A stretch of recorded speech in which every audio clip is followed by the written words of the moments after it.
Very. Yes, exactly, Yeah. yeah. Bob's probably waiting there. No, Love doesn't go aside. No, they had a great holidays. Good. Never known Bob to be away for one day or. Rich procedure. Yeah. Not sure what happened. We're ready to proceed. Wait, oh, yes, okay, we just heard voices and so. Welcome members of council to this meeting of Tuesday, March 28th. And on that note, Madam Clerk, Deputy Clerk will move forward with the adoption of the agenda. I have a mover and a seconder, please. Moved by Councillor Champagne, seconded by Councillor Kelly. That the draft agenda presented to council and dated the 28th day of March 2023 be adopted as prepared. All in favor? Carried, thank you so much. Accepting the minutes of the previous meeting. I have a mover and a seconder, please. Councillor Champagne. Right. That the minutes of the council meeting held March 14th, 2023 be adopted as circulated. All in favor? Say no, carried, thank you so much. Any business arising from the minutes? There being none, declarations of conflict of interest or pecuniary interest thereof. There being none, chair's comments. There being none, we will move on to delegations to council. There being none, we will move to committee reports. We do have a report from our Public Works and Infrastructure Committee. We had a meeting on March 9th, and so we I know you maybe spoke to it at our last meeting, I'm not sure now, but nonetheless, turn it over to both you, Councillor Champagne, and Deputy Mayor Roy Akers. Just a couple items. Actually, I went over to the garage today and had a walk around the new garage. It's coming along, and they're using one bay right now for the one truck to get repaired and somewhere to park the sheeting to the ice. Or I just lost my train of thought for the steamer. The steamer, there you go. And it looks nice in there. And they're telling me by the end of April it should be. Except for maybe the apron's getting done, but they should be hopefully not to be converted by the end of April, which is in plenty of time. Just the one thing that I was speaking to Antoine about today, and I didn't get a chance to talk to Deputy Mayor is, we're gonna take a look at our recycling issue, especially at the landfill site. We got a lot of cardboard that's going in the landfill. I talked about this before, but I think I talked to Antoine today, maybe we should have a special meeting. I guess there's new rules coming down the pipe from the province as far as recycling is going. And I think we take a look at it, because I think there's some money being lost there, like especially the cardboards and a lot of tin at the landfill site. I know our lifespan, the landfill is good, but to keep it good also, and I think we're losing a little bit of revenue there, and it's time to relook at it. And I don't know if it's because the bins aren't big enough anymore, or what the case is, but I know after Christmas and a lot of people are doing a lot of renovations right now, so there's a lot of wood and cardboard and a lot of containers are going to the landfill site more than usual. So I think it's time for us to take a look at it, a special meeting over and see what we're getting at. That's all I have to know. You want to speak about something? No, I think that's good. Did you want to talk about the road study that was done? Well, I'm in the process of now doing the study and then also looking at certain roads we'll be doing for budgets. I know it's going to be a little tight this year to get some stuff done and want to get done, but at least we can prioritize by cost more than anything else coming up at a lot of the meeting at the college here, so probably get around after the budgets and we'll know exactly how much money we've got to work with. But Antoine will have some kind of a breakdown of what cost is going to be towards our budgets. And the signs, obviously, that's important, but again, that's stuff that's going to get republished by the insurance company. So all that stuff is going to come down, and the weather's changing now too, so everybody's going to get excited and people are going to start speeding and things like that. So it's time to get prepared and get ready for this. And the speed bumps are there, and the roads, the guys are out today filling potholes again. We'll be doing that probably every day for the next week or two. So it's a long one concern, but right now the boys have got control of it. So no major complaints so far. The grader's been out.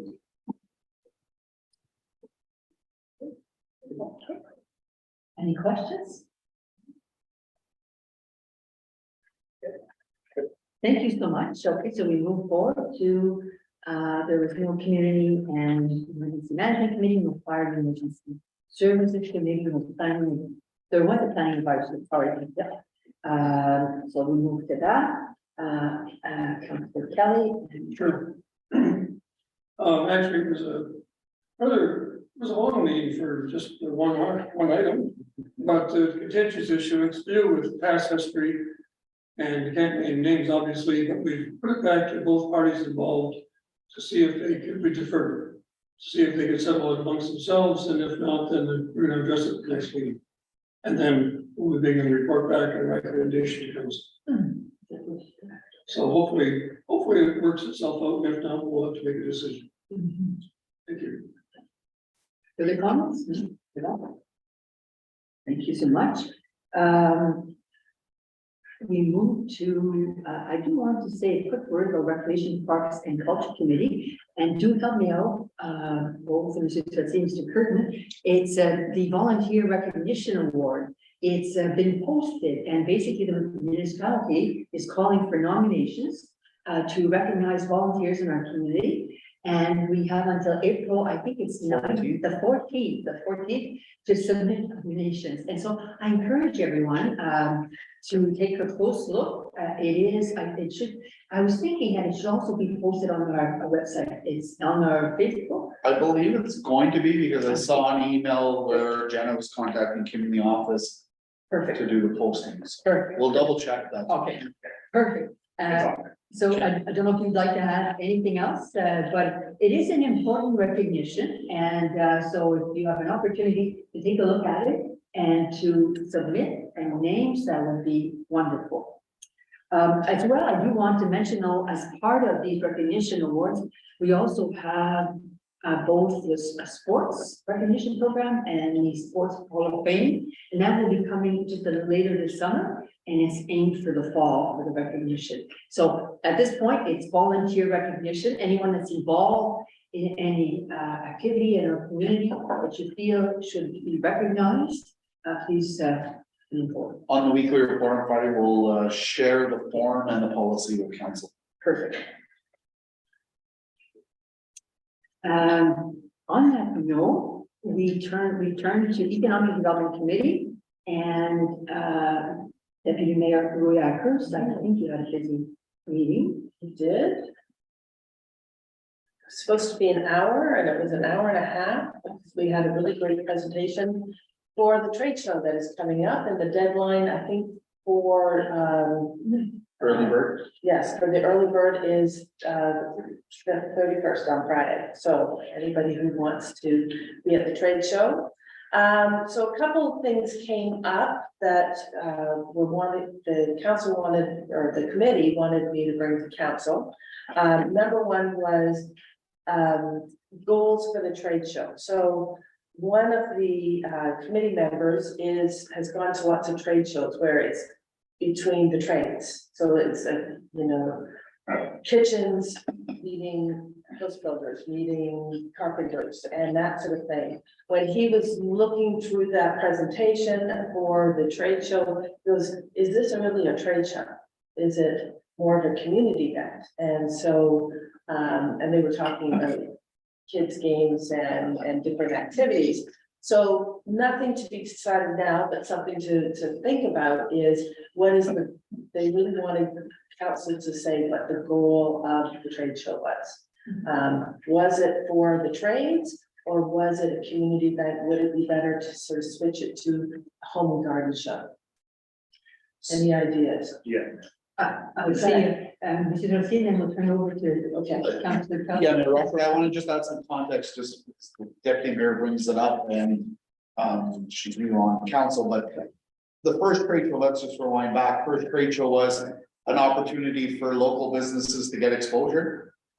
Businesses from our community to meet other businesses from our community so that they can do business together. A lot of them are home based, so it was an opportunity to have a space, I guess, to share. Right. It also was fun as a regional event because we weren't just limiting it to businesses in East Ferris. Right. So it was an opportunity for businesses in North Bay to connect with businesses in East Ferris and increase their revenues and business, right? It kind of spun off into, let's put some activities for the kids, let's do face painting. We'll do this because a lot of the families or a lot of the attendees were bringing their kids. Okay. So it kind of spun off, and as the years went on, it just kind of grew into what it is, and it's kind of its own unique trade show. Okay, That in a nutshell, but you could see, back in the day, you would have seen some of the groups you see now, so I don't believe the library's there for the first year. They've decided through the years that, hey, we want to be there so that if the attendees want to ask us questions, we're a service to the public, right? So it's become services as well, right? okay, We've had the Humane Society before, I believe this year we've got the church attendant that has gone to booth. So it's kind of spun off into that, and I mean, it is busy, there's over 1,000 people that go, you see a lot of North Bay businesses now that have come through, that are attending as well. And a lot of, sponsors that are not East Ferris businesses or attachment to East Ferris. So the long answer is it grew to that right, of what it is today, but I don't think council ever sat there and said, these are who the groups we want to attend. right, There's not been that kind of scope where it's, sorry, we're not gonna allow you to have a do it because you don't fit this criteria. okay, So I think the committee is kind of looking at it now to say, what is it supposed to be? And maybe there is criteria. Right. That's kind of what I got from the That's- notes. that's right. that put forward. yeah. And it's just that we're new, so we've never done this before, everyone is Yeah. new on the committee, so just wanted to bring that forward, so. Yeah. Yeah, A few years back, Deputy Mayor, there was the flower sale, perennial sale. They took up a section at the back. Yeah. They're not a trade, they're not a business, but they did it as a fundraiser right, and did the perennials. And a lot of people went for the perennials. right, We even got a comment, you do it a little too soon for me to be able to plant the flowers, and I think we backed it up for a weekend or two.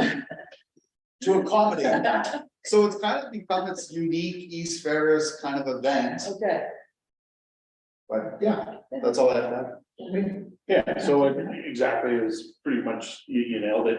And also it was to, like we did petty sales. And we did bakery and stuff like that. So it was, but they were local and it was good to expose what we have local. And like you said, it was also good for people from North Bay to do business and as well as East Ferris residents to do business outside of the municipality. And it also it's a more of an education trade show too, because I'll take for an example, we have different insurance companies or other services locally that provide different things that people didn't know. Mhm. So even our own, say, library came, we had the fire department come, so we had the fire department doing fire education as well as recruitment and as well as smoke alarms and any they can do any other educational process which was good. And so that's where it probably like got, worked outside the box, but actually it was good. So, you know what I mean, that you had companies outside where we said, let's do a few things outside, such as, I think we had beaver tails one year, Yeah. chips, French fries, and then we had the arboristers out with their trucks and showing people different things, and then we had bouncy balls. Yep, Yeah, the bouncing yeah, we had stuff like that, and that really went really well, Yeah. and so, yeah, it's turned into a bit of a, I don't know, if you want to say A to Z trade show, so, yeah, it worked out really well. You need to attract. You did, and then, you know what, and we did, and we were attracting more people by doing it. We had over 1,000 people for a few years, and it worked out really well. And first off, you remember, the first year we did it, we had it the same weekend, we had a free dump day, then we found out. You couldn't do the free dump day and people didn't want to go there because they had stuff to do, so we changed it for that reason too. Yeah. And it drew more people, and then nice weather. Well, nice weather, people said, well, it's so nice out with the kids, it's kind of hard to go inside, so we'll have something for the kids, so. It kind of worked its way in there, and that's why it is what it is today, and it's an opportunity for the local business to showcase, right? Because a lot of times they can't afford to do the Memorial Garden one or the bigger expensive. That's right. So it's attraction for here, and it's good for us, and the fire department, they have fun with it. right? Oh, absolutely. And you know what's really good about it? Is that we're basically the second one out of the box by doing the trade show. You got North Bay that did one, we're next.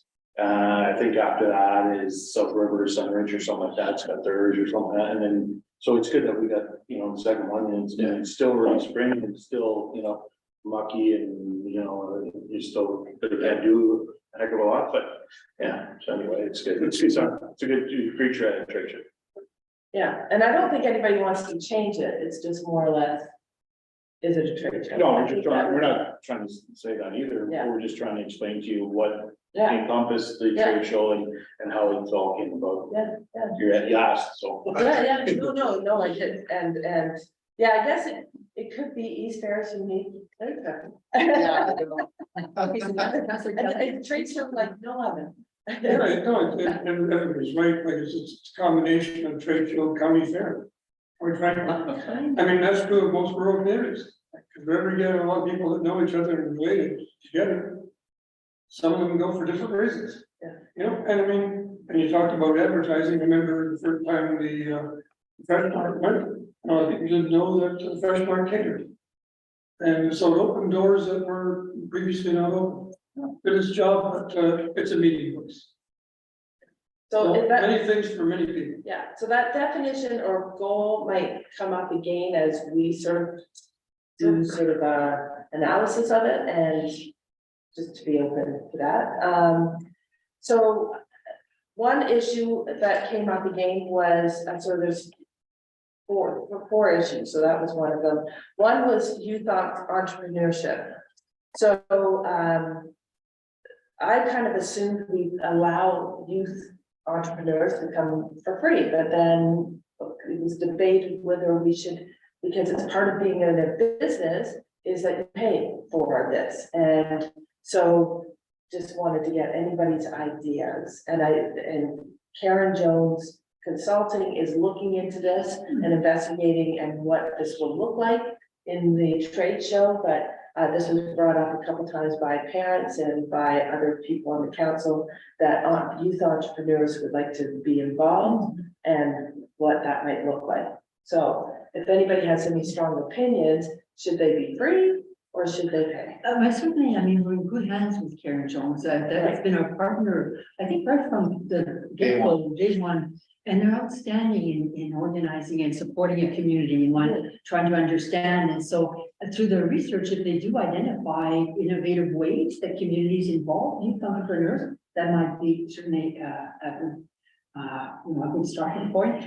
But certainly, go ahead. I would say, bring it back, like, bring it to your committee, let your committee make, Okay. you know, the decisions on that, and then bring it back to council, but I don't think, it sounds good, it sounds like a good idea, it sounds like you're on the right track, but yeah, that's something your committee should be, Okay, discussing and, you know, saying, here's pros and cons, and this is our decision, or this is our recommendation, and then we'll bring it back to council. Which we gotta be mindful too, like, it's pretty well full all the time, so it's kind of hard to remember how we get there and people that pay, get these booths, to get in there, there's no more room. You still need funding to make this work, otherwise that's right. If I may, Mayor Rochford, is the curling rink side being used this year? Any concrete plans for it yet. Okay. So last year, in the past 2 years, we ran it, we did the music last year. Bubble I soccer. had the year before the bubble soccer, so it kind of ends up being a flex space for something like alternate programming is used. But that is something we can definitely talk with Emily Jones about, if it makes sense to use that for a separate like youth section. Well, I kind of thought like Council Champagne that if we start saying yes to non-paying booths and then there's no space for regulars or new businesses, that's probably not best, but if this is if we use the curling rink side before and it's available, then maybe that's an opportunity to say, okay, half of that's the youth, whatever you brought, youth entrepreneurship. And then the other half might be bubble soccer or whatever it be, like maybe you can accommodate it, but it's not taken away from the paying booths, I guess. Because you might have some people say, well, we went there and now there's youth entrepreneurship, but we went to see other things, like it's a competition for space if you're limited to space, right? Yeah, the committee had discussed like some of those like difficulties with it, and basically where we kind of left off was that Emma Jones was at the meeting, and was gonna bring us some ideas and bring it back to the committee. Yeah. And then eventually they would make a recommendation. Okay. But I guess I overall, wanted to know if there was a strong opinion of that or not. Overall, we leave it to very much to the economic development Sure, committee, okay. the chart course forward, along with staff and Karen Jones. Certainly, I mean, it is a promotion for the municipality, without a doubt, it has become that.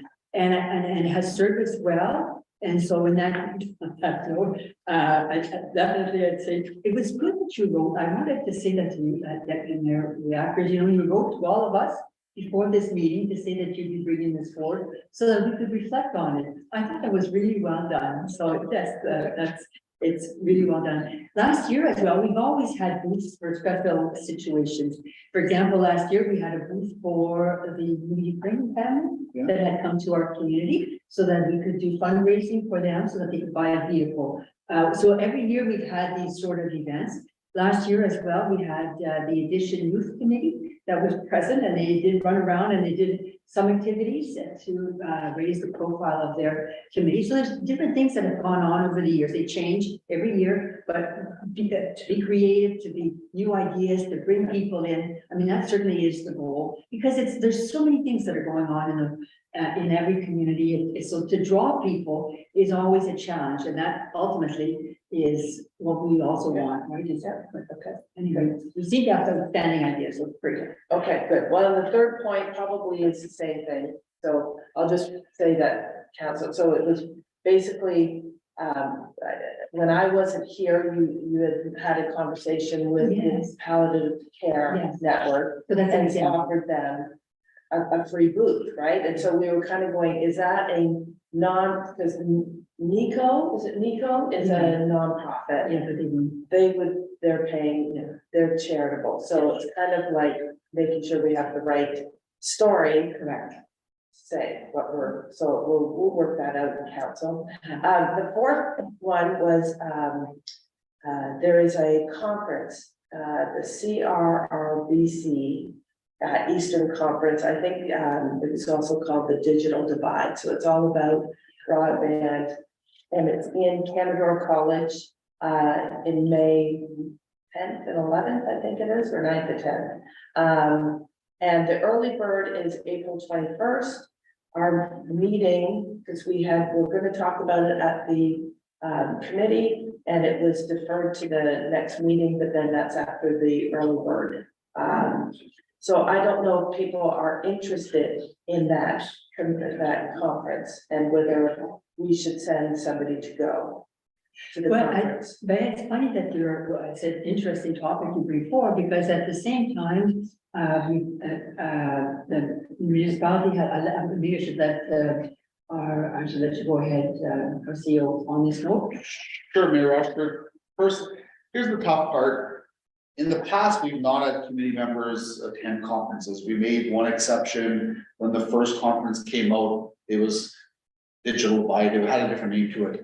The reason being is, we didn't have expertise in internet. At the time, Dean Demers had came forward many times to council about internet. So he was invited to attend as kind of I meant the mayor went, Greg had also went to the event, and he came along with us. That's when we were kind of getting out of the gate on how to bring forward improvements to broadband internet in these fairs. Fast forward to today, there's been improvements. There's projects that have been announced with Bell and, Net Spectrum is doing work, like they put some in. So I guess we're past that point with the internet. I'm not, and I know council's mentioned this in the last term, that I think we've advocated as much as we can for internet at this point. What other means can we do?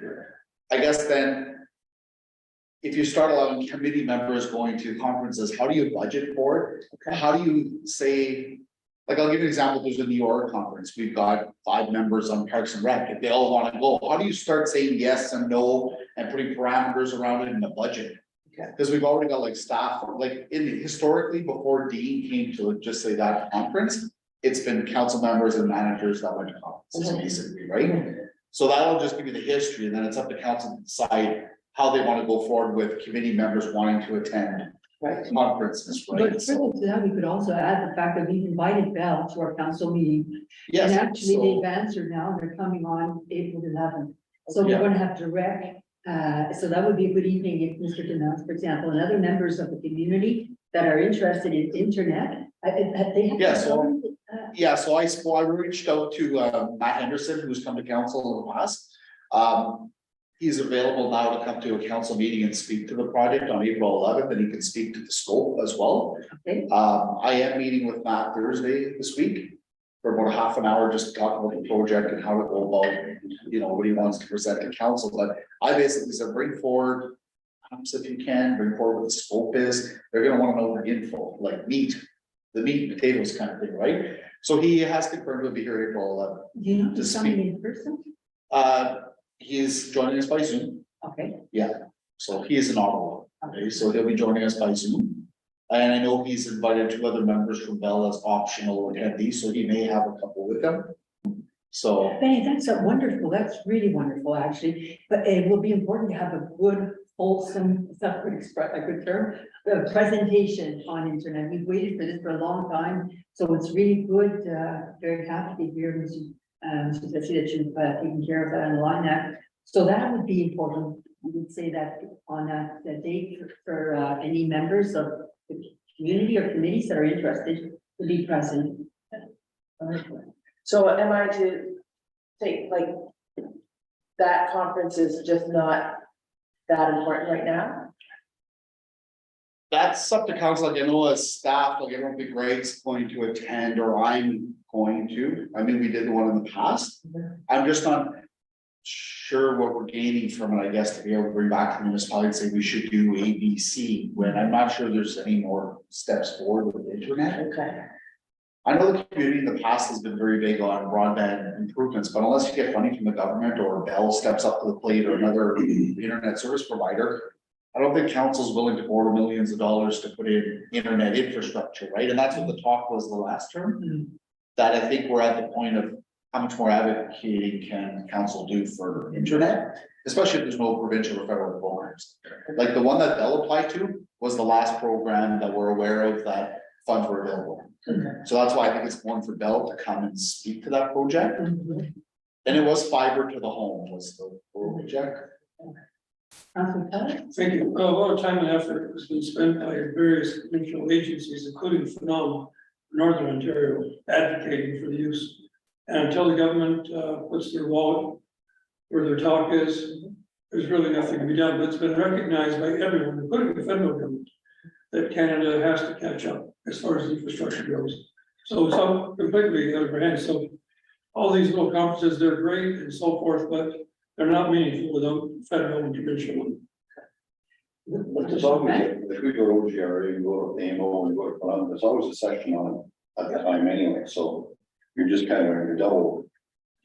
At least we're talking with ministers in our conferences, right? But certainly, I mean, it'd be important following our event on April 11th to see where things stand, because we don't yet have all the final details. And so for us, that will be an important information session, I'd say. And from there, we'll need to decide on next steps. And so, I mean, it's not yet a closed file for us for sure, but we've had indications that we will have good support, fiber to the home for many of our homes. But we are waiting as for the, you know, the final details. And then we'll go forward from there. All right. Continue. Yeah, that's done. So that's all I have to say. A lot. But on maybe just touch on the credit center where that came. I saw it as part, because Did you want to do that now? yes, it was part of your report. You forwarded to us notes. Yeah. They were really well Yeah. done. Okay. And so just, I think council, everyone saw the report that Deputy Mayor Marie Ackers made. She prepared notes of her attendance at the public information, the consultation session that was held with the citizens and the school board. And it was very strong attendance. Did you know? It was in an email to everyone. Is this on the agenda item? And yes, it's part of the Economic Development Committee report. And so basically, it's in there that they, Stephanie St. Louis, she was inviting all the members of the committee to attend. And so basically just to touch on your attendance at this meeting. Sure. Yeah, so I didn't mean to put it under economic development, but if we want to put it in now, then we certainly can, if that's okay with everybody, so. I'm just trying to think of what, how's the link? Pardon me? The link between economic development and, Well, it supports parents who are working, yeah, I understand that. right? And, I don't know where the link is for. Anyway, go ahead, sorry. okay, and I didn't put it in, it wasn't in the meetings. So that, okay, council feels, where would you like to see this discussed then? Well, none of the economic development's got to do with the economic development. Okay, so where would you like to see it It could be discussed? a separate item. Under other business this evening? Yeah, I think so. Under other business? Yeah, okay, yeah, we'll keep your remarks there. So I didn't mean it to sort of be added to that, so I just sort of was giving my notes Okay, separately, so. so basically it's at 7.4 as part of the agenda, event at Saint Commode came. And that's why I referred to it, but under other business, that's fine, so we'll look at that. So any further comments or questions of the deputy mayor of the actors? Thank you so much, good. So we move forward to library board, and I think it's again yourself, and deputy mayor of the actors. So we went through the budget. And the budget is listed, so one comment about the budget is the Ontario Library Grant, that this might be a little separate, but library grant hasn't changed since 1998. So I was at library training a couple of weekends ago, and the Federation of Public Libraries is now advocating strongly. They feel like the Ontario government actually is open to negotiating on that. So we'd like to bring forward a resolution at some point, and Jennifer Laporte is going to get that wording for me so that the council doesn't have to do that, or the clerk doesn't have to. So as soon as I get it, I'll forward it to Monica. Yeah, and so they also had I think she was $9,000 over or under the budget, so we put that to From work prior year? for prior year. Yes. So use that to reduce. Yes, so if I may, Yeah. for the 2022 financial statements for the library, they had a $9,000 surplus roughly, I think it was 9,127 or some change. So what was discussed is this budget is bringing forward a 4% increase, an ask to council, will be presenting to council. But it was sitting around 6% or it was higher. So the recommendation from you was, can we use some of the surplus from last year to bring it to 4%? We know we're gonna have a tough budget ourselves, but all of this gets passed on to one taxpayer. So with 9,000 in surplus, they still, I think they were at about $36,000 in surplus library over the years. So using up, a few $1,000 to bring it to 4% was the way to go, and the board felt the And same. the rest remains in reserves. That's correct. Okay. Yeah. The financials, just so the council knows, will be presented at the April board meeting for the library. And then a copy will be sent to council, and we always post it on our website as well. So, Any So further that questions? should be. Any questions? Research report, we meet on Thursday of this week, and well, You had another meetings prior to this, this police week, service work, no, that's the first one this year. this, That's when you have those motions, available for remembering out. I think they already. That's already gone. They're already gone, they're all dealt with. They're all dealt with. That was all circulated. Did one go to ODRA? Oh, they are, yeah, Okay. you're right. Well, it's been gone a long time. I think they got it a couple of times, Councilor Shelby. Okay, But they did a good job. okay. But let us know if there's more that we could do. No, because, remembering out is on, it's under correspondence, and I'll talk about it. Any comments on Castle Home DSAP Health Unit and the Working Manor Conservation Building? Well, that's someone helping with, it's in the bylaws for the meeting coming up. Matter of conservation, we have a meeting tomorrow. Okay, good, all right. Hopefully we can make it at 4 o'clock. So. Would you say we had a meeting last Marcy, week? second. Sorry, Steve. No, it's okay. You said we had a meeting last week, and, it was lengthy. We've got, some severe problems in the area, especially downtown. And, it's an issue where, it's an issue across Ontario, quite frankly, so. And, there again, it gets down to funding and facilities availability. And it seems to be a, whatever, it's a stopgap measures right now, and whatever is going on is really, quite frankly, not working. I don't know what the answer is, no one seems to really know, but, there's a lot of issues, mental, poverty and so forth. Too much to get into in one meeting. Long meeting. Just a question, sure, there, because a lot of this stuff is going on right now for, funding system. Obviously, there's a shortage of funding too at the same time, and a shortage of placements. And it seems to be getting a lot worse than a lot better. Like even the conservation authority now has got to put extra money for this, for cleaning up the border woods and all these areas. So that's on their docket. So as a city in North, they could absorb it, as a decent going to absorb all those costs. I guess it's a question to ask, we're paying for it the other end, one way or the other. All of these dollars. Exactly, DSAP is, it's a joint effort with all the surrounding communities. And the bottom line is, it's flawless.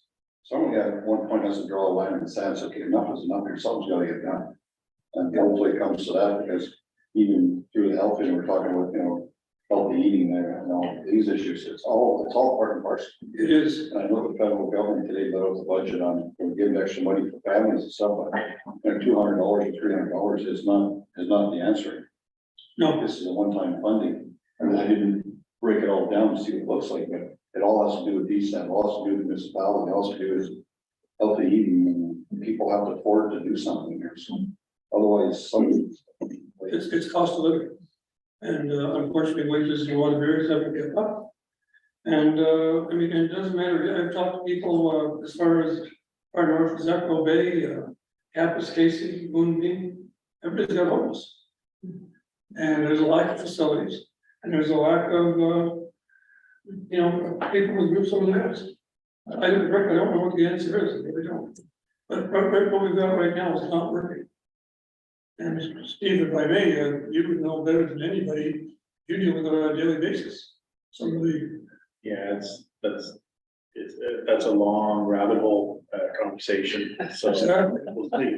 yeah, no, exactly. But I didn't mean to laugh at that, but it's true, I mean, it is but on that note, I think it's important, one thing that's important, have we received the budgets yet from all of where are we at in terms of? I see this evening, we've I got- believe we have, and whatever we've received has been provided to council through agenda. So we received ESOP Conservation Authority Health Unit. Castle Home was provided in the past. We know the library asked tonight. So I think beyond that, that's all. Okay, all right. Well, it will form part of our discussion, the budget time, and then. Yeah, I believe ESOP's increase was about $54,000 or something. Yeah. Almost 1%. It usually is about 1% every year. So. It never goes down. Mhm. It's just the way it is. On that note, if there's no further comments, we'll move forward to departmental reports.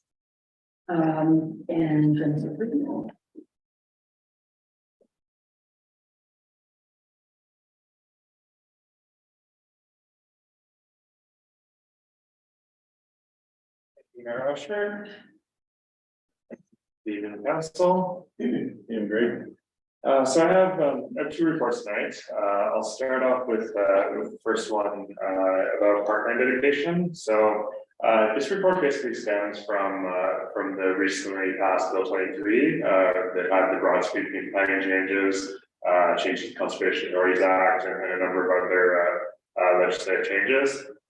So this is I would consider somewhat of a minor element of that piece of legislation, but it is a requirement that we have to deal with. So it kind of stems from Parkland Fund and the way they were managed with larger municipalities. So when looking into this, some of the big municipalities down south Parkland funds like hundreds of millions of dollars, and they were being maybe not correctly managed in the eyes of some of the private industry. So the goal of the province with your Bill 23 was to more heavily regulate how municipalities spend their parkland funds. And one of the ways they chose to do that was to require that municipalities have a plan with how to spend their parkland funds. Just as a refresher, the parkland dedication funds, what they are funds that we collect through development applications. So basically, whenever we do lawn creation, we require that the developer contribute to a fund that we can only use for parkland dedication or parkland purposes. The broad goal with that is basically that we're allowing lawn creation. So by allowing that, the people that are developing these lots should also be contributing to community services such as parks. So that's kind of the way that the province allows us to take something back from the developers to make sure we can provide park services to the new houses that are built. So the way the province has basically required us to manage this is to allocate or spend 60% of our parkland dedication. What that works out to be that we currently have 60% is about $45,000. So in my report, I've recommended that we basically allocate that amount of money towards future strategic plan items related to parkland. Basically, this doesn't really handcuff us in any way to force us to spend the money on those items. If an opportunity comes up where it makes sense to reallocate those funds, there's nothing in the legislation that prevents us from changing like what we want to spend it on. We are going to have to do this yearly, but it's not really binding. So, that's Chairman. Yeah, well, we talked about this in the past, we talked about maybe satellite playgrounds, like different areas, using some of that money towards a smaller version. Yeah, So that would be dedicated, that could be dedicated towards it. Right? Yes, definitely. That'd be something every year, then it looks like. that's a strap line item, so it's. Yes, that is a strap line item. Yeah. So What the province is trying to do is say, what's your plan for this money instead of just saving in a bank account? What's your plans? You're taking this from developers, people, whatever, right? yeah, So like Greg said, you don't have to spend it. You have to have a plan to how you're gonna spend it. And exactly. this is the way. So it's really a checkbox to say we're in compliance with Bill 23. But like Greg said, it doesn't tie your hands to spending on another item, right? No, exactly. So, So basically, my recommendation is that we tentatively allocate 60% of our parkland fund towards future strategic plan items. Another option could be to choose a specific project. It's not really an option to not do it because we're legislatively required to do it. But I'll leave that with that. So yeah, for council information, we collected another $7,000 so far in 2023. So we're sitting with 82,750. At year end, we had 75,750. So you have to allocate what you have at year end. yes, That's once a year you do that. So. Now, we are working on a plan as part of our strategic plan. So, and that includes the pocket parks, it includes South Shore, it includes beautification. And so that's something we'll come forward with as well in these terms in the fall. I'd say to council, the amount of money that you're gonna spend on recreation items over the next 4 years far outweighs $45,000. So I think it's safe to say allocate it and we will spend it in 4 years, right? So. Do we have a resolution this evening that's been prepared for that? We do. And we're very- yes.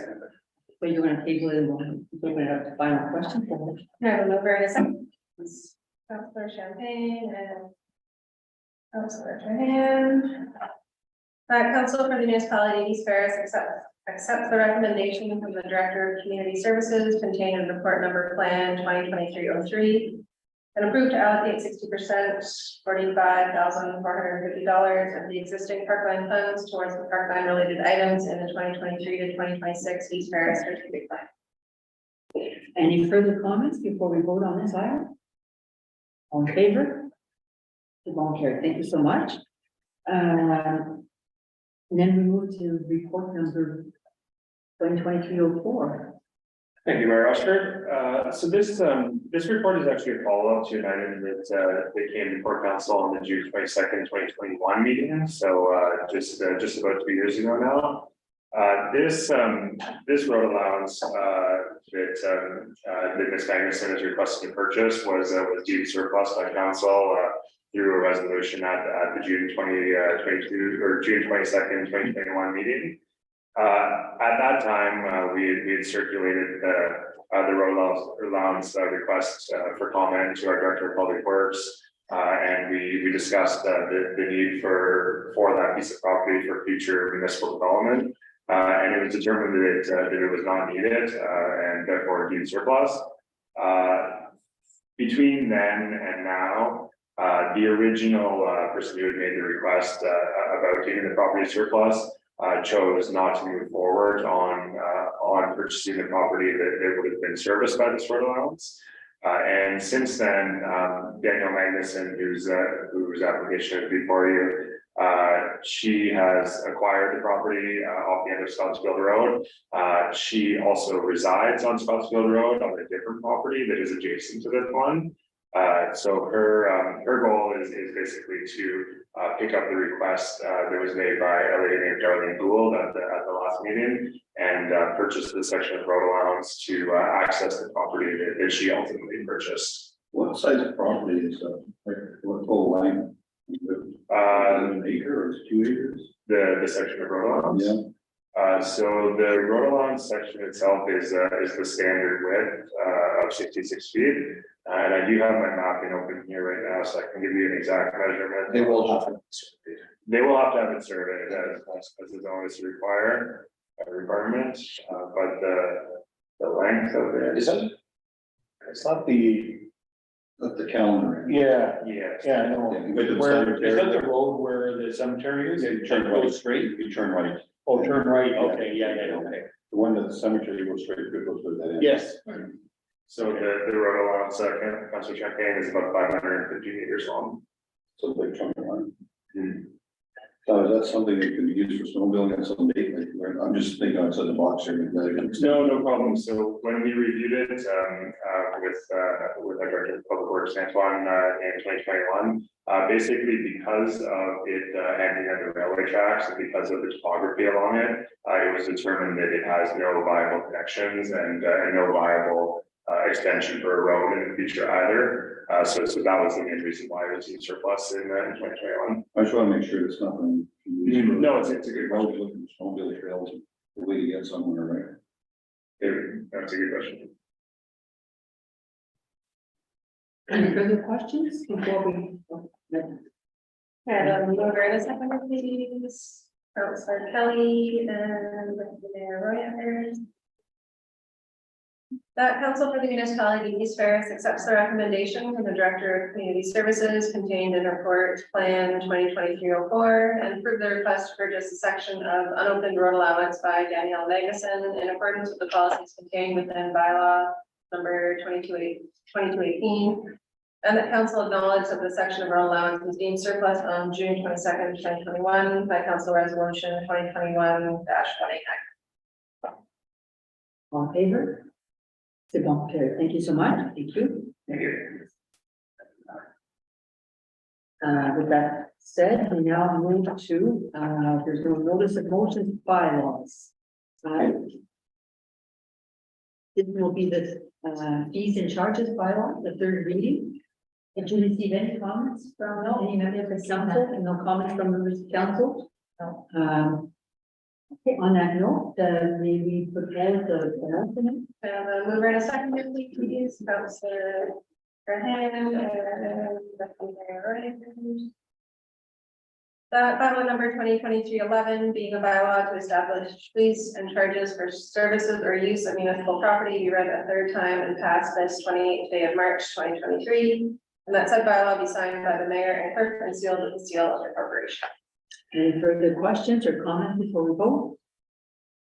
There being none, all in favor? Bon, carried. Thank you so much. And that does get posted on our website as well. Yeah, so it'll be circulated to staff and managers, just so they're aware of the new fees, and it also goes on our website. The next bylaw as well, the third reading, a bylaw to establish the remuneration for members of council. I would move in a seconder, please. Councilor Kelly, and Councillor Champagne. Whereas council for the municipality of East Ferris deems it expedient to pass 3 readings of the following bylaw at this session, be it hereby resolved that a bylaw to establish the remuneration for members of council be read a first, second, and third time, passed and numbered 2023-14, and that said bylaw be signed by the mayor and clerk and sealed with the seal of the corporation. Any comments or questions before we vote? I do. So, at the last meeting, I kind of asked if this should wait until the budget. And I've been thinking about it for 2 weeks, and I have to put it forward, it's my gut feeling. This wasn't part of our strategic plan. We have other things that are part of our strategic plan. I know that it's only 0.002% of the budget, but it's also an important thing that I think it should be considered within the budget instead of separately and before. So that was just my mullings from the past 2 weeks. So Thank you. Any further comments or questions? All in favor? Yvonne carry, abstain? Or against it? yes, Thank you so much. Correspondence and information items. You are first. Yes. I don't. I know that there's some in there that other councillors will have more expertise, so I'm going to have nothing to carry forward this time. So, Thank you. Yeah. Councillor Kelly. I've got number, letters, let's see, C, F, and H, and 2 of them are just for information. C especially, it's concerning the boat, the houseboats and so forth, and boating accommodations, just a matter of time before. Whatever, it sounds like a good idea in scope, it seems to win its way here fairly quickly, so. And I know we had problems in our municipality with ice huts 2 years ago with sleeping accommodations and became way commercialized. And the public took one heck of a hit because of it, so. I'm just watching that very closely, the Ministry of Natural Resources. Is there anything for us to do with this now? Not really, but if we brought it forward, I think it's just maybe a letter of just I would congratulate them and keep an eye on things because it's gonna go out of control quickly, I think. Okay. Because there's people that don't even live in our country that are looking to make money on any way they can, so. As commercialization is controlled, not this. Thank you, and as far as DSAP goes, the minutes of the last meeting are all there, including presentations and so forth. Excuse me, it's ongoing, and once again, it's facilities, what was in the paper, how much the rent cost last year, I mean, phenomenal. But, the thing is, you don't want people lying on the ground outside freezing to death either, so it's rock and a hard place. Thank you. Thank you. Councillor Khan. Just the Manawak conservation, it's quite a long document, it's short and long, the short of it is, there is an increase. And we'll probably get into it, but we'll hear a bunch of later on. It's all broken down, it's self-explanatory, so.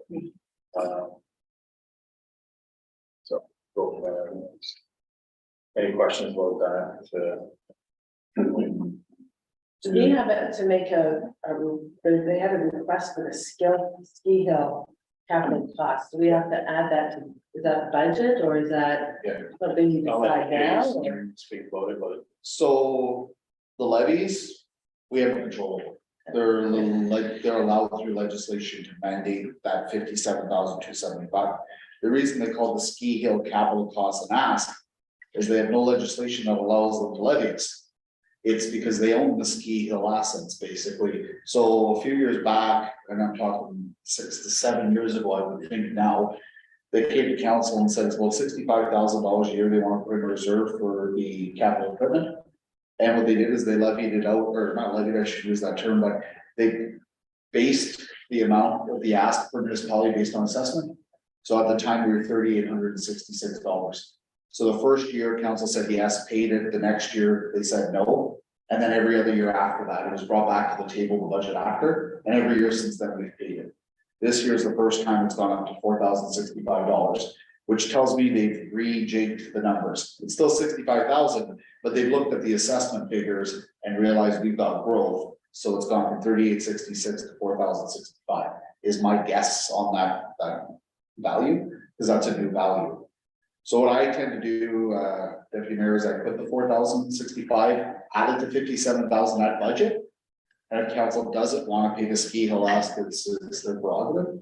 But we have for several years now. The discussion, first time we went back to paying it was, we shouldn't be going back and forth from year to year. We're either in or we're out on the ask, because they do count on getting 65,000. I think if we went to them and said, we're never gonna contribute, then they would take the 65,000 divided amongst whoever's left to get 65. So without us, if like committing to it, they're out the 4,000 basically, right?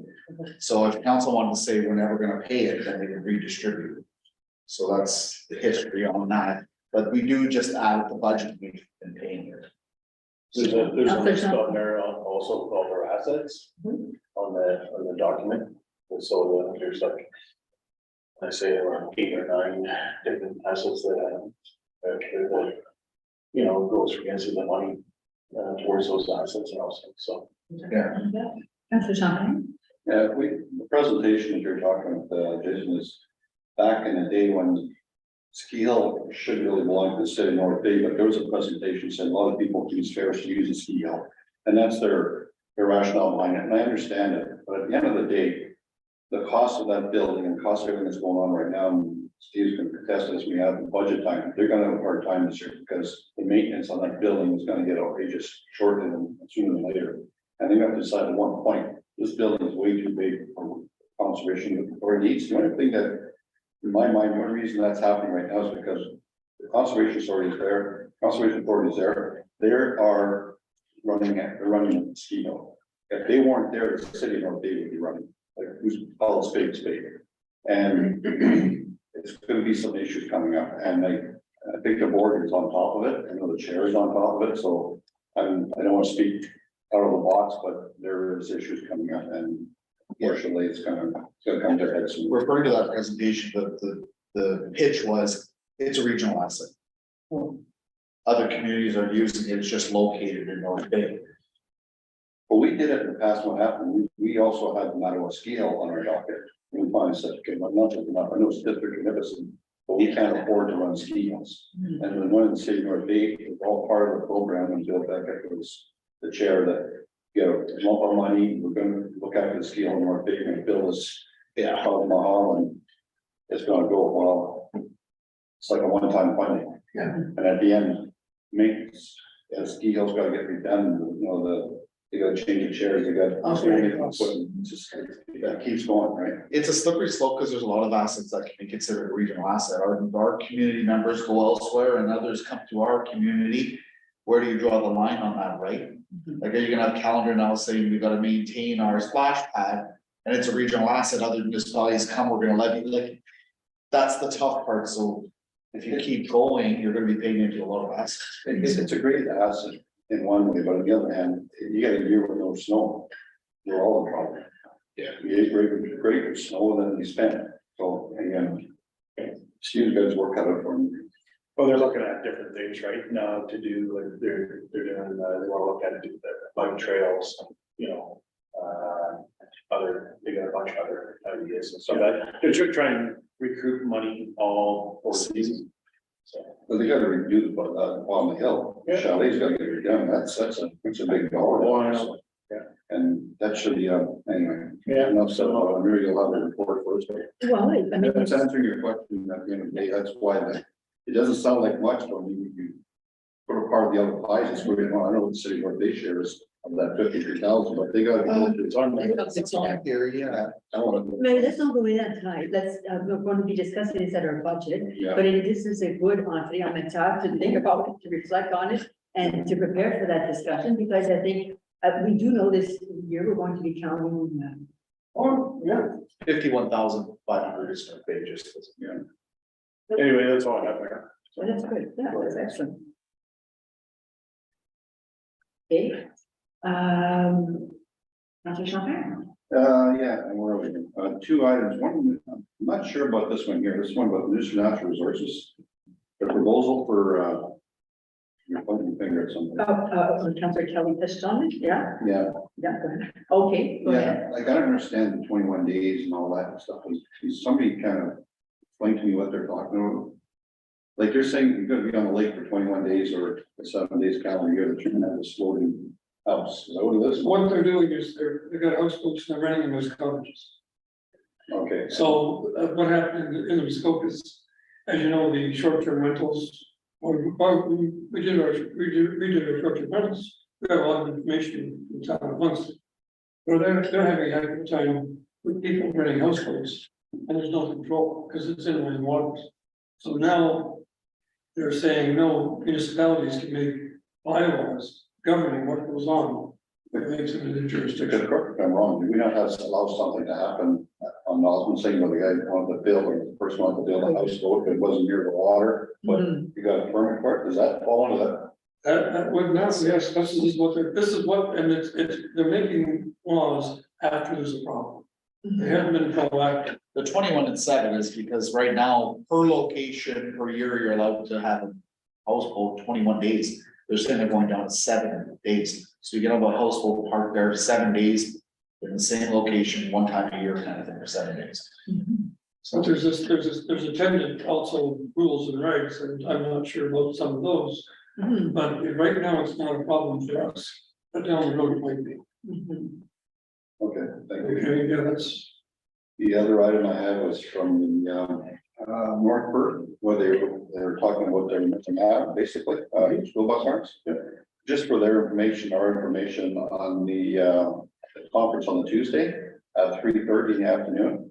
Kiara Ranger is gonna speak on the floor at the Canadian room. So he's got 15 minutes and, I'm hoping a lot of people that know about it, and that's really nice to see that you get recognition over. I know we've done a lot for him, but it's nice to see that come to a head finally, and Vic Fidelli said he's gonna be there part of it too, so that's gonna be nice. And hopefully getting us to get this going, because they've been fighting for this for a lot of years. So this is probably the last bit of that, so. Oh, Okay, yeah, I see. that's all I have for now. Mayor, I'll let you do a few things. All right, but certainly I don't disagree on the, maybe the importance to maybe get a bit more information on the Ministry of Natural Resources. The letter is not clear in terms of what, how it reads, and there's so much in it. And for me personally as well, it was my first time taking note of this, of this amount of detail. And so it would be interesting maybe for our next meeting, you could maybe have just a bit of a summary for us in terms of what are the implications for us with this proposed change. We have to see all the regulation numbers, meaning, I guess I had a quick look at it, but what is exactly this means, I have no idea, so it's No, good to have yes, something. Oh, I agree. There's quite a bit here and it does have an impact on it, so. And you're speaking to the M&R one? Yes, plans? correct. Okay. yeah, For me, I simply wanted to mention the grant for Francophone community grants. Debbie Mayor Gulakish for the library is that could be something that, I don't know the details, Right, but, and then maybe they already look at it, but certainly it would be one that might have okay, interest. all right, I'll note that. There's nothing else, then we will move forward to, approval of the postponement for the information. And the mover and the second, please. Counselor Trahan, Counselor Kelly. That council approved the correspondence and information as circulated with the agenda of March 28th, 2022. All in favor? The ball carried, thank you so much. But referral for support from the last meeting, I guess that was the item regarding the insurance cost.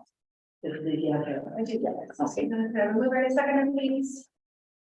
Deputy Mayor Roy, actors, Councilor Champagne. That council for the municipality of East Ferris support the resolution for the municipality of Chatham-Kent regarding reducing of municipal insurance costs. All in favor? The ball carried, thank you so much. The 2022 council statement of remuneration.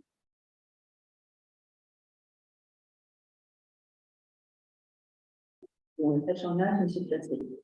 Sure, I can, Andrew Rosberg. So 2022 council remuneration statement, we're legislated to provide this statement, for legislative municipal act, to provide this to council once per year by March 31st. So as per section 284(1) of the municipal act, this is what's being provided to council. You'll have a mix of, members of council from the last term, plus a couple on, this term of council here. It's anybody, any council member that received remuneration in 2022. So on here, you've got municipalities, disbursements to you in terms of expenses, your salary, but then also any agencies, boards, or commissions that you sit on that would have paid any remuneration or expenses on your behalf. So if there's any questions related to the statement, I'll take them. But it's standard, it's the same statement we provide every year. Table the motion, yeah. Have a mover and a seconder, please. Councilor Trahan and Councilor Trahan. Whereas section 284 of the Municipal Act 2001 as amended requires that the treasurer of municipality shall in each year on or before March 31st provide to the council of the municipality an itemized statement on remuneration and expenses paid in the previous year. We hereby resolve that council for the municipality of East Ferris accepts the 2022 statement of remuneration and expenses itemized for each member of council and members of local boards and committees as submitted. Any comments or questions before we vote? All in favor? Okay, thank you so much. Thank you, Mr. President, for preparing this report always on a timely basis. We move now to North Bay Sound District Health Unit. With the resolution that we were awaiting. And a mover and a seconder, please. Councilor Champagne, whereas improved financial stability allows municipal residents to participate, contribute, and invest in their local economies and communities. And whereas poverty puts additional pressure on municipalities who are responsible for delivering this necessary and strained public and social services to support residents who are struggling with the consequences of inadequate income. And whereas food insecurity has detrimental impact on physical and mental health. And whereas adequate income is an important social detriment of health that greatly impacts food security and other social detriments of health such as mental health, housing, and transportation. And whereas the 2022 cost of eating while report shows that households reliant on social assistance do not have enough money for the costs of living, including food. And whereas 67% of households in Ontario with social assistance as their main source of income experience food insecurity. And whereas the municipality of East Ferris supports efforts to raise awareness about and work to reduce health inequities, including food insecurity. We hereby resolve that the municipality of East Ferris endorse the letter from the North Bay Prairie Sound District Health Unit and call on the province of Ontario to legislate targets for the reduction of food insecurity as part of the Ontario Poverty Reduction Strategy and increase social assistance rates to reflect the costs of living and to index Ontario works rates to inflation going forward. And urge the province to resume investigating the feasibility of creating a guaranteed living wage, basic income in the province of Ontario.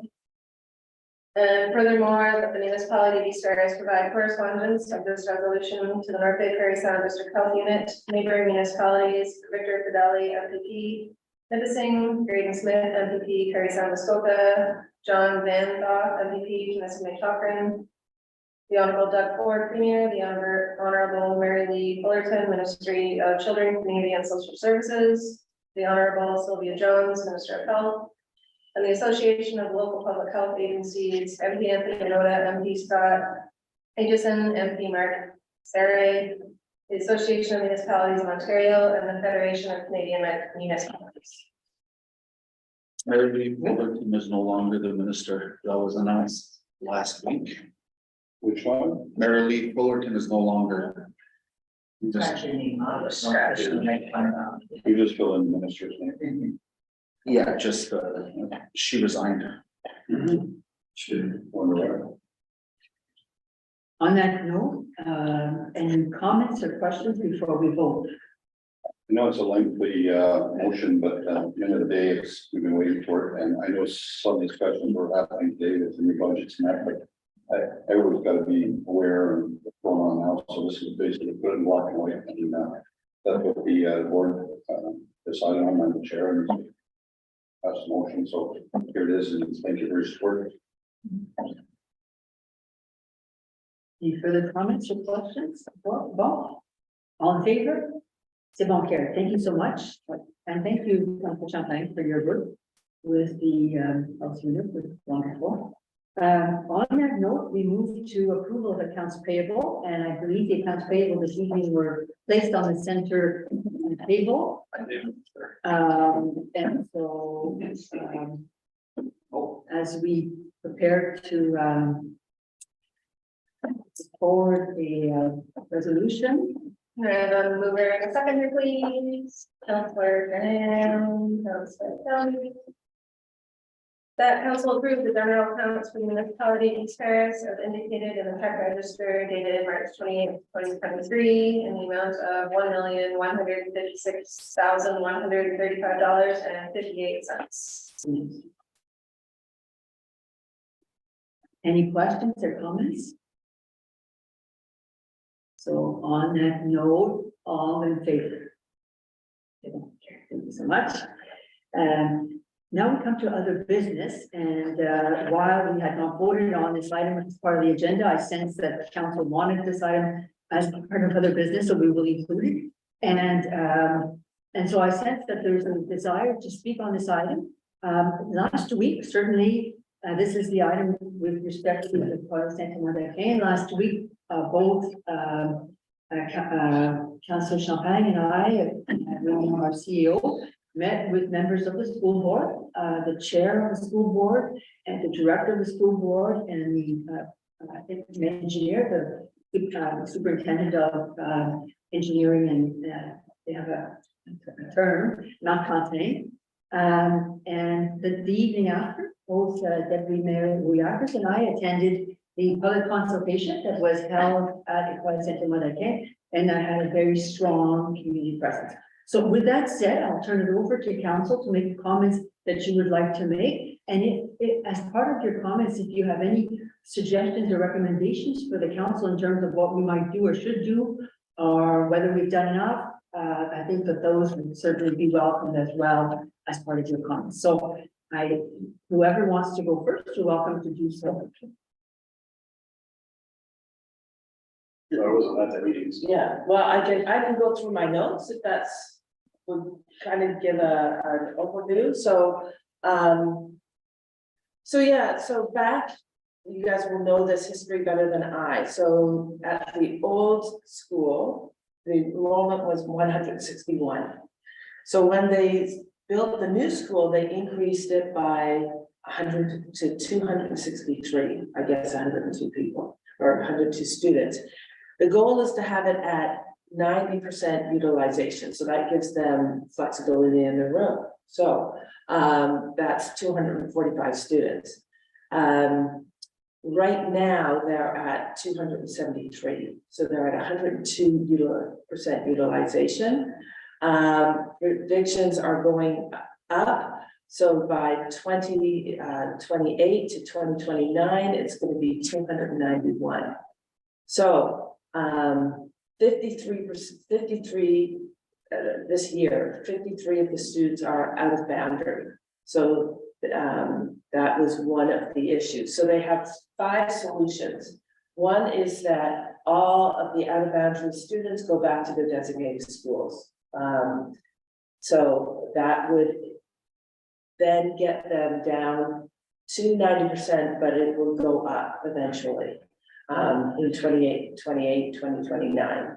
The other solution is that the grade 7 and 8s go to Algonquin school. And but this is the biggest contentious issue, I think.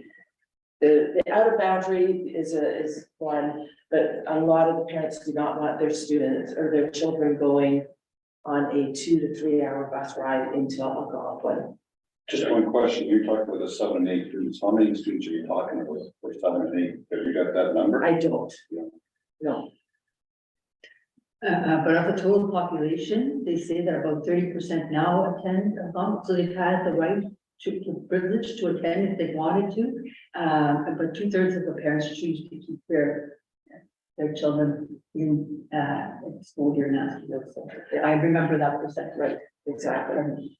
Yeah, and then, so the numbers were going by really quickly, so I didn't get that number of what the decrease. But with, from what it sounded like with solution number 1 and number 2, it will work for a while, but then it'll start, the utilization starts going up again. So then solution number 3 is they combine no out of boundary students and the grade 7-8 go to Algonquin. So that will get their utilization down to 74% in 2028 to 2039. So that is a sustainable solution for the school board, not for parents. They don't want that.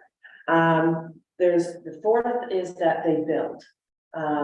But the school board says that the province will agree because there's schools in the area that are below utilization. So St. Laurent, which is in Bonfield, is at 32%. There's 24 children in that school. So they don't have full classrooms. So they have like 3 grades in a classroom. St. Raymond is 66%, Algonquin is 68%.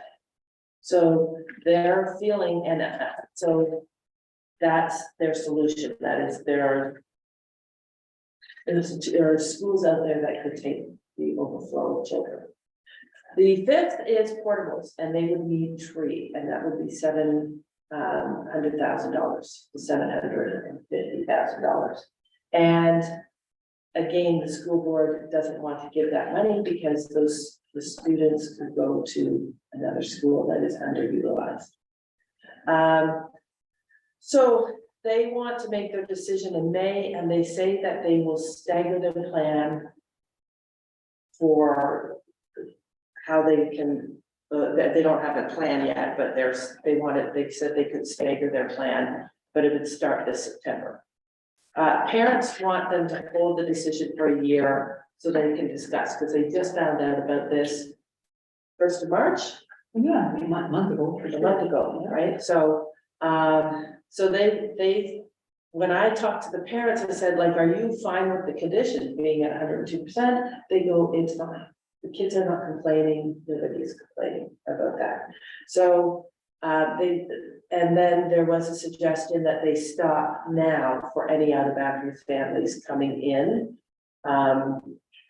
But any existing families can still enroll their children at St. Thomas. So, right now they are using all available spaces, and there are rooms that they're using that are not designed to be classrooms. And one of the rooms is the childcare room. And that was, the funding was given by DSAT for that room. They're not using it right now because we know we have the staffing issues, and so they're not at capacity. So, yeah, so that is. Yeah, you did an excellent summary. Okay, Yeah, well done. okay, thank you. Wait, Councillor Champagne. It's a good problem, a bad problem. That's the issue. We're having growth and there's kind of overgrowing what's going on. And I apologize, I couldn't be there Thursday. I was there Wednesday. You were there I was at another meeting on Thursday night. But it's gonna be even the 750 or 700,000 talking with your quarters, my understanding, we had already, then not including anything else. That's just for the courtrooms, put them in place. Yes. And that's not including the maintenance and all that stuff and the washrooms, the facilities that put on the top. So that's not really the best option. That kind of wasting money more than else. Again, I'll let you speak there, but I mean, there was some options thrown out there, but I mean, at the end of the day, it's not really our issue, but it is our issue. At the end of the day, though, we gotta make our presence known that, we're not happy, but we have to come up with some kind of a solution. And again, that's through the Minister of Education anyway, so they almost seem that their mind is made up, but I mean, at the end of the day, we just gotta sit there and kind of work and see what we come up with, my opinion. Thank you. Other comments? Councillor Kelly? I agree with Councillor Champagne. I think we should voice our concerns. I know it's out of our direct control, but we could maybe have an indirect influence, just have a mandate saying we're extremely concerned and Because they're taxpayers and, they deserve, they have less representation. So I don't think it hurts to say, we are very concerned, we know it's out of our wheelhouse right now, but, is there anything we can do to mitigate the circumstances? And if we went to the Department of Proposal School, they had no more rooms, we work with them to give them a location. Exactly. That's the maximum we could do, we can't get. Well, if we tell them in education what to do, that'd be one thing, but fortunately, we Can't do it. But, it does, one thing I would mention is that if you go for a drive through calendar, you see part of us outside the school calendar. So it's not unheard of as a solution. So, anyway, I'm just passing up, I think, just a mandate, just a letter saying we are extremely concerned and, our children are, you know, our parents are concerned about the children, so that's our main focus. Thank you. Is that your request? Is that what you're asking? Is you're asking for a letter of support? Well, I would say that that may be, certainly, well, I could speak to that if you like. We, at the meeting, was very clear, and from, for some reason, when the first letter went out, I was copied on it, so there's been a lot of response that's gone by. So I would say it's almost an all, shared, viewpoint from all of the families that are members of that school, that they don't support the recommendations that were put forward. They would like to see, they would like to see a committee form, they would like to see, options that are further examined. So there's lots of ideas that have been put forward, and they would like a firm stance from the municipality. When we met with the school board ourselves on last week, we did say, we understand it's not our decision and it's their decision to make. But at the same time, our role is to advocate for everything that's good for East Ferris. And what's good for East Ferris is to keep every citizen here in line, as well as our community safety and well-being plan. It's to keep grade 7s and grade 8s in the community. That's what the parents had told us when we did that plan, that is the preferred option, certainly. For us, it's as well as to seek the growth and support of the community. We have this was a decision of council, this community hub. It's turned out to be it was a great decision back in 2012, 2013. So it was a winning formula. And so very much, I think it's part of our roles. To defend that position and to build on it. So that's what we expressed when we met with the school board, that we would like to see investment in our community. You know, have you tried to develop a business case? I don't believe probably the business case, you know, back in 2012 with respect to space in other schools. I don't think it was probably all that different, in my own view. We're helping, have formal data, but I would think just from knowledge of what the school in Bonfield or St. Alain, I think there was probably space in those schools back then, and they were able to make a business case to get a new school. And so, it's proven to be very successful. So I think the community is saying, how do we get behind that success? How do we harness it? How do we maybe go another step? And so until that is examined, there's a sense that, we haven't gone full circle on the issue, that we've taken a solution that's maybe good for the school board, but maybe good for the parents and families. And that's what the parents have said. And I did receive, like, for example, at our meeting when we were at the session last week with the families, and it was a full gymnasium. There was a lot of people spoke. We were there till 10 o'clock. It was very long. A lot of people spoke. But certainly I did publicly say I didn't want to speak because we had met with the school board the night before, set our piece, and I personally had, I did attend another meeting prior to that, and I'd spoken on behalf of the municipality in that regards. So I didn't want to say much, but I basically said that it was a school board decision, but that we were very much willing to work with the school board and do everything we could, as we did. We're very proud of what was accomplished back in 2012, 2013. So I expressed that publicly. But I did get, for example, a few people that said that was an inappropriate comment, that I should have said that's unacceptable, that we should have been more forceful. And for example, this is here, a citizen that wrote to me and said, municipality should have said outright, no, we don't want no students to move out of the school. We don't want so that our position is more forceful. So it made me think that yes, maybe there is a need for, sorry, a long about way to get to the point that I do think maybe a letter that more reflects in a positive letter, but it reflects, that we want investment in our community. We don't, that is our job to defend, what is these fares? And that, to prepare something to that effect. I just want to comment before you read the letter. At the end of the day, we were there the night before, we were fighting for a municipality. But on the other hand, it's nice to hear from the public too, like the school board has to listen to them, not just for us. They scream and yell, we'll scream and yell with them. I mean, at the end of the day, it's glad that what the parents got involved and the people that did get involved. They basically opened the door and give us something to fight with. And people have to understand, other people, other tax ratepayers have to understand. Yes, we were fighting for you, but on the other hand, the parents are behind us.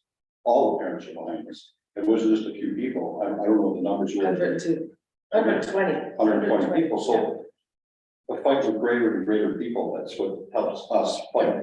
By us just arguing with the school board saying, yeah, well, now they see it personally, they're standing in front of the people that are complaining. But I just want to make sure that people understand that, yeah, we're fighting for the people, but they have to fight too. And certainly currently the school board's doing a survey, not a survey, but for the parents that weren't able to be there, they have an opportunity now to provide feedback. So they put in place a mechanism. They do have a meeting tomorrow evening, and so some people are very worried that this particular gentleman here is saying, we should need a very definite answer that you're not moving forward because I can't sleep at night. And he said there's a lot of people that are stressed out there. There's a lot of people that spoke about, we just went through COVID with our children. This has been it's been such difficult years, and now you're adding this as a challenge to us. And so they're looking for more definite answers. But certainly I believe that we have that we could take, 48 hours to draft a good letter. We could circulate it. You could take a look and see if we've got the right tone. Certainly, I could draft a first draft, if you'd like, and circulate it to council, and we could go from there and ensure that it's got all the messages that you'd like to see in it, if that's appropriate. And I think one thing to note, when I was writing down, and I might have gotten it wrong, because it sort of looks out of place, but 2025 to 2026, 269 students are projected in that school. So that is 100% utilization, Correct. right? So there's a dip and then it starts to go up. That just gives us that year to take a break. So if they're staggering, grade 7 to 8s may not be the first stagger, right? Give us some time. Give us some time. That's why I was asking the number, how many of the 7 8s are actually there and actually giving, is it the smaller kids that are, like, are we a smaller community than an older community? That's what I'm trying to get in my own mind. Maybe it's the wrong answer to ask about. And there's a lot Maybe it of. should be a division. And I guess we could easily phone the school up and get that number, right? Then you can predict, like, how many 5s and 6 are there, but I don't know, I'm just saying, we're just guessing. at the And number. 30% of the kids that, like this, let's say the 6, 7, 8s, well, 30% of those might choose to go to Algonquin anyways, which will change the numbers. And if they does that, right? But when the school board crushed those numbers ahead of time. They had all that. I mean, they had a very detailed presentation. I don't know whether you handed out a copy. I was thinking that myself because both I've seen this presentation a couple of times. And, it's not easy to follow all the numbers and the graphs, but they do have it.